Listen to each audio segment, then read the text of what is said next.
بسم اللہ الرحمن الرحیم۔ شب برات کو آج کل ایک تہوار کے روپ میں منایا جانے لگا ہے۔ اس دن لوگ نئے نئے کپڑے پہنتے ہیں، خاص قسم کی نمازیں پڑھتے ہیں، مسجدیں نفل پڑھنے والوں سے بھری رہتی ہیں، اور پھر یہ نہیں کہ کسی ایک مسجد میں نماز پڑھتے رہے، بلکہ کوشش یہ ہوتی کہ آج شہر کی کوئی مسجد نہ چھوٹے، ہر مسجد میں جا کر کم از کم 2 رکعت نماز ضرور پڑھ لی جائے۔ اور پھر قبرستانوں میں تو عید کا سا سما ہوتا ہے، سال بھر آئزہ یاد آئے یا نہ آئے مگر شب برات میں ضرور یاد آتے ہیں۔ گلیاں اور راستے اس دن چاہے اندھیرے ہو مگر قبرستان کا چپا چپا نور بنا رہتا ہے، چراغوں سے لے کر برقی قمقموں اور کہیں کہیں تو رنگ برنگی جھالروں سے پورا قبرستان سجایا جاتا ہے، اور آنے والوں کے ریلے پوری رات آتے جاتے رہتے ہیں۔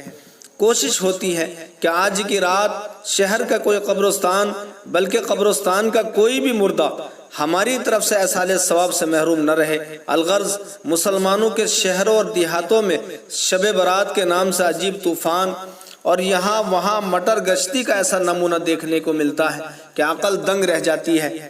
نوجوانوں کے ٹولے گلی کوچوں میں سگریٹ اور بیڑی کے دھوئیں اڑاتے ہوئے یا اپنی بائیکوں پر ریس کرتے ہوئے نظر آتے ہیں، اور اس پر ترا یہ کہ اس رات کی ان حرکات کو عین عبادت سمجھا جاتا ہے۔ افسوس ہے کہ یہ سلسلہ ہر سال بڑھتا ہی جا رہا ہے، اگرچہ فکرمند علماء اکرام نے اس رات میں دینی جلسوں کو یہ سوچ کر رواج دیا کہ لوگ ان منکرات اور بالخصوص آتش بازی جیسے ملعون شیطانی رسم سے باز آئے، لیکن دیکھنے میں یہ آ رہا ہے کہ اس رات کے جلسے بھی محض رسم بنتے جا رہے ہیں۔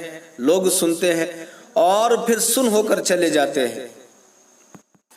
یاد رکھنا چاہیے کہ شب برات میں یہ دھوم دھام قرآن و سنت اور دور نبوت اور دور صحابہ سے ہرگز ثابت نہیں ہے، بلکہ سراسر جہالت اور بے دینی ہے۔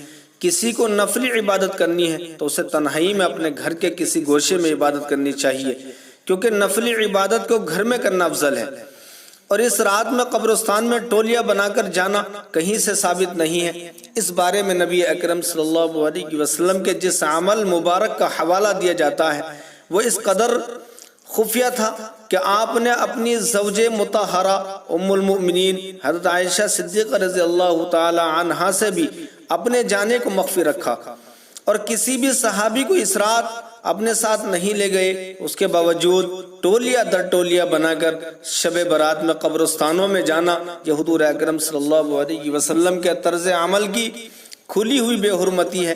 اگر یہ کوئی ضروری امر ہوتا تو حضور اکرم صلی اللہ علیہ وسلم صحابہ اکرام کو ضرور مطلع فرماتے اور ان کو ساتھ لے کر مقبرے میں تشریف لے جاتے۔ اس لیے محبت رسول اللہ صلی اللہ علیہ وسلم کا تقاضا یہ ہے کہ ہم اپنی خواہشات اور من گھڑت رسومات کو اپنی زندگی سے نکالے اور سنت کے مطابق زندگی گزارے، ورنہ نیکی برباد گناہ لازم آئے گا۔ السلام علیکم ورحمۃ اللہ وبرکاتہ۔